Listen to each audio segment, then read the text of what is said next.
In today's video, I'm going to teach you how to set up Google Flight Price Alerts. Start by opening your browser and heading to Google Flights. Once the page loads, you'll land on the main dashboard. This is where you'll set up the route you care about so Google can watch prices for you.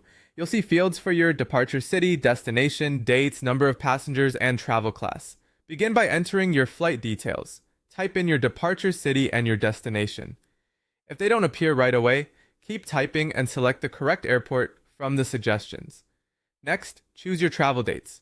If your plans are flexible, you can leave the dates open for now and still track prices, which is great for catching broader drops. If you do know your timing, first pick your departure date, then select your return date if you're planning a round trip. Set the number of passengers and your preferred cabin, like economy or business. These choices help Google surface the right fares and send alerts that actually match what you plan to book. When everything looks good, click Search to load the results. On the results page, scroll down a little until you find the section labeled Track Prices. This is the control panel for your alerts. You'll see options to track a specific flight or to track prices for any dates on this route. If you want alerts for one particular itinerary, use the option for a specific flight. If you're flexible and want to know when prices drop on this route more generally, toggle on the setting for any dates. You can turn on one or both depending on how you like to shop.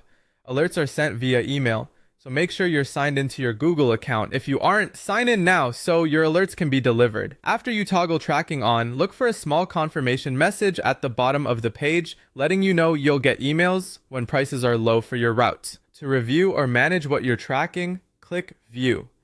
This takes you to your saved or tracked flights area.